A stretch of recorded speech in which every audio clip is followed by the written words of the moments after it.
वो बचपन में कॉमेडी करता था तो घर वाले उसे परेशान करते थे। बड़ा हुआ तो कॉमेडी की दुनिया का बेताज बादशाह बन गया। वो स्कूल में टीचर की मिमिक्री करता था। स्कूल के हर फंक्शन में हिस्सा लेता था क्योंकि वह बहुत बड़ा कॉमेडियन बनना चाहता था। उसने मुंबई आकर ऑटो चलाया, काफी मुसीबत उठाई और 50-50 रुपए में कॉमेडी करना शुरू कर दिया। बचपन में जिस काम के लिए उसे गालियां मिलती थी, बड़ा हुआ तो लोग उसका उसी काम के लिए तालियों से स्वागत करने लगे थे क्योंकि वह कॉमेडी की दुनिया का बेताज बादशाह बन चुका था। 25 दिसंबर 1963 को कानपुर के उन्नाव की धरती पर मिडिल क्लास फैमिली में बच्चे ने जन्म लिया। पिता रमेश चंद्र श्रीवास्तव एक प्रसिद्ध कवि थे, लेकिन बच्चा वो करना चाहता था जिसकी किसी ने कल्पना नहीं की थी क्योंकि वह एक कॉमेडियन बनना चाहता था। वह बचपन से ही मिमिक्री करता था और एक दिन ऐसा आया कि वह कॉमेडी की दुनिया का किंग बन गया और लोग उसे राजू श्रीवास्तव के नाम से जानने लगे थे। लेकिन उसका असली नाम सत्य प्रकाश श्रीवास्तव था। उन्होंने एक छोटी सी जगह से निकलकर अपने सपने को न सिर्फ सच किया बल्कि इज्जत और नाम भी कमाया। एक इंटरव्यू के दौरान राजू श्रीवास्तव ने बताया कि उन्हें बचपन से ही कॉमेडी करने का शौक था। वह स्कूल में अपनी स्कूल की टीचर की मिमिक्री किया करते थे। वह पूर्व प्राइम मिनिस्टर इंदिरा गांधी की आवाज निकालते थे। यही नहीं, वह बचपन से ही सुनील गावस्कर से मिलना चाहते थे। वह स्कूल में 15 अगस्त और 26 जनवरी को होने वाले प्रोग्राम का हिस्सा भी बनते थे। वह खुद आगे आकर स्कूल फंक्शन में अपना नाम लिखवाते थे। राजू श्रीवास्तव का कहना था कि उन्हें बचपन में क्रिकेट की कमेंट्री के लिए बुलाया जाता था। वह इतने टैलेंटेड थे कि सामने आने वाली कमियों को भी हंसी हंसी में बयां कर जाते थे। कॉमेडी किंग राजू श्रीवास्तव ने बताया था कि उन्हें कॉमेडी का शौक तब से था जब ज्यादा एंटरटेनमेंट चैनल नहीं थे, ना ही इसे लेकर लोग जागरूक थे और उस समय लोगों को सिर्फ और सिर्फ सरकारी नौकरी की जानकारी थी।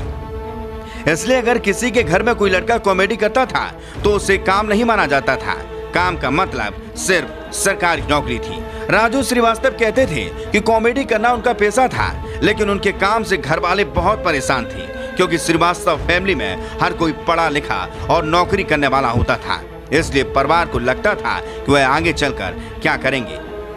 घर में चल रही टेंशन की वजह से राजू सबसे कटे कटे रहने लगे थे।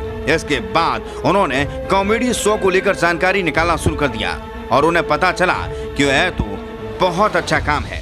पर राजू श्रीवास्तव के लिए फेम और नेम पाना इतना आसान नहीं था और वह छोटे से शहर से निकलकर कॉमेडियन बनने का सपना लेकर मुंबई आ गए। लेकिन उन्हें काफी तकलीफों का सामना करना पड़ा। घर से भेजे गए पैसों से मुंबई जैसे शहर में उनका खर्चा पूरा नहीं हो पा रहा था और फिर अपने खर्चे को पूरा करने के लिए राजू श्रीवास्तव ने मुंबई आकर ऑटो रिक्शा चलाना शुरू कर दिया।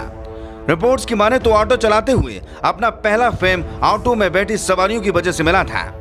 राजू श्रीवास्तव के बारे में ऐसी भी खबरें हैं कि उन्होंने शुरुआत में 50 रुपए में कॉमेडी की थी, लेकिन आज राजू श्रीवास्तव कॉमेडी की दुनिया का बेताज बादशाह बन गए थे। उनका पहला शो टी टाइम्स मनोरंजन था। उन्होंने कई फिल्मों में खास रोल भी किए, लेकिन अभी तक उन्हें वो पहचान नहीं मिली थी जिसकी उन्हें तलाश थी। इसके बाद Raju Srivastava show the great Indian laughter challenge का हिस्सा बने। इस शो में राजू ने अपने मजाकिया और देसी अंदाज के कॉम्बिनेशन से लोगों को अपना दीवाना बनाया, जिसके बाद से उन्हें घर घर में पहचान मिली। लोग उनके जोक्स के फैन हो गए। हालांकि वो शो जीत नहीं पाए थे, लेकिन उन्हें the great king of comedy का टाइटल मिल चुका था।